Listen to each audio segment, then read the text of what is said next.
98.3 WISS, real news and great conversation in Oshkosh.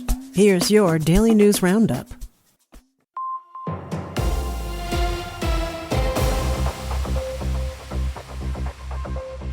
For Civic Media News, I'm Connie Fellman. The Pack is back, and so are Green and Gold Fridays, your chance to gear up in team colors to unlock special deals and freebies. The NFL preseason starts this week, and the Packers are calling on fans everywhere to revive the tradition of Green and Gold Friday, a chance for the community to rally behind the team as they prepare for the upcoming season. The Packers kick off their preseason against the Steelers Thursday night, but you can still sport your favorite Packers apparel to work or school on Friday to show your pride and score special discounts. Local partners like Qdoba and Citgo are stepping up with prizes and deals for anyone decked out in team gear. Plus, you might even see your photo on the big screen at Lambeau Field. Share your best fan look on social media using the hashtag GGFriday for a chance to be featured on the team website and on the Tundra Vision video boards during home games throughout the year.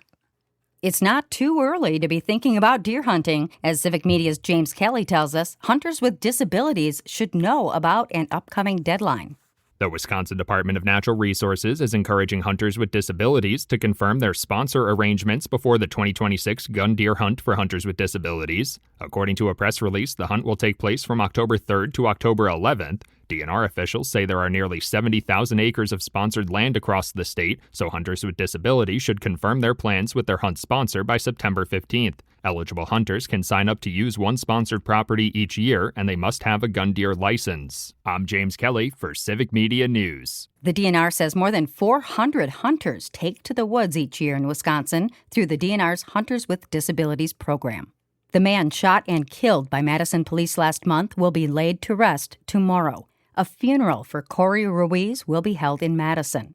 Ben Crump Law announced the service for Ruiz, who was killed on July 22nd, will take place at Fountain of Life Church. Reverend Al Sharpton is scheduled to give the eulogy, while Ben Crump will deliver the call to justice. Ruiz was shot near Williamson and Baldwin Streets after officers were called on reports of an alleged burglary attempt, and Ruiz fled on a bicycle. The encounter led to protests in Madison for weeks. A woman and her adult son were arrested in Eau Claire this week after an overnight standoff with police. According to reports, 57-year-old Carrie Nittman and 33-year-old Zane Nittman threatened a young boy who rode past their home on an e-bike and sicked a dog on the child. Police responded to the scene and engaged in a standoff with the two that ended when they reportedly tried to sneak out of the back of the home and drive away. Police disabled the vehicle and arrested them. The owner of a Madison Airbnb that had hidden cameras inside has been found guilty of all charges filed against him. Patrick Cias pleaded no contest to 8 counts of invasion of privacy. He's scheduled to be sentenced on September 28th. Cias faces up to 3 years and 6 months in jail for each charge. A 5th-grade teacher in Kaukauna has been arrested after being accused of having sexually explicit chats with a minor.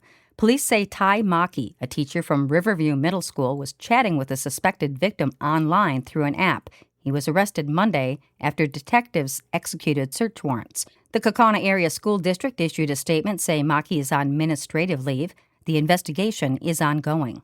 The owner of Tyrol Basin Ski Hill in Madison has pleaded no contest to disorderly conduct. This comes after Nathaniel McGree was accused of attacking a 17-year-old boy last year and was arrested in February of 2026. Online court records show he was found guilty of disorderly conduct, and a misdemeanor charge of battery was dismissed. McGree will have to pay off any fees related to the case. Josie Dykman was sentenced in La Crosse County Court last week to 27 years in prison and 15 years of extended supervision for the 2023 death of her boyfriend's 6-year-old son, Alexavier A.J. Pedron. Dykman's convictions include reckless homicide, chronic neglect of a child, and physical abuse of a child.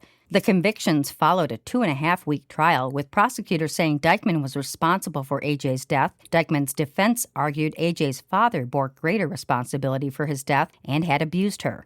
Dykman cannot act as a child caretaker while under supervision and needs approval before contacting her other children.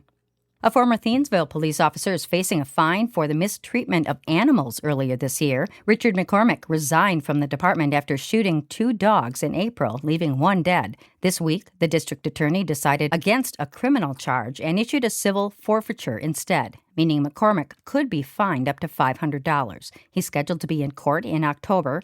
The shooting wasn't reported until June by the Journal-Sentinel when 3 women found the wounded dog and took care of him.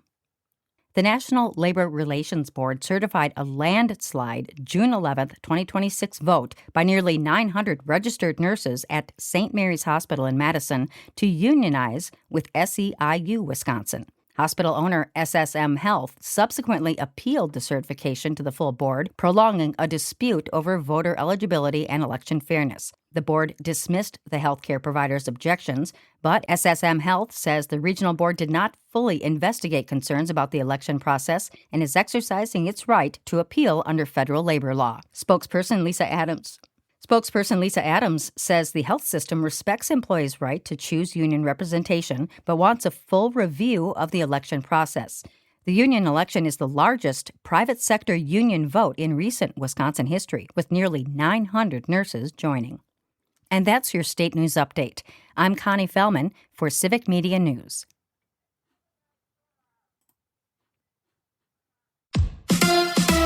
The Brewers in L.A. Hi, I'm Mike Clemens with Sports Baseball. The Brewers begin a 4-game series against the Los Angeles Dodgers. The Crew's West Coast trip off to a rough start, losing 4-3 in 11 innings yesterday in San Diego. The Padres sweeping the Brewers in that series. NFL, it's the Packers and Steelers on Thursday Night Football. Former Packers head coach Mike McCarthy now running the Steelers. Will this be a memorable night? Definitely. I mean, there's no doubt about it. I mean, our history there is obviously long, and the success we had there, and so you get to spots like this, the personal relationships, or it's the people you think about. Obviously having personal and a professional connection to Green Bay is that's part of my life. But I'm more worried about our pre-snap penalties right now, to be honest with you. That's Steelers head coach Mike McCarthy from Pittsburgh with sports. I'm Mike Clemens.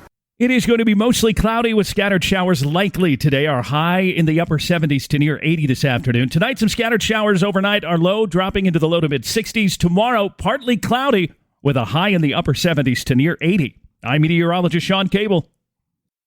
That's your daily news roundup for 98.3 WISS in Oshkosh. Find more news anytime at WISS.FM.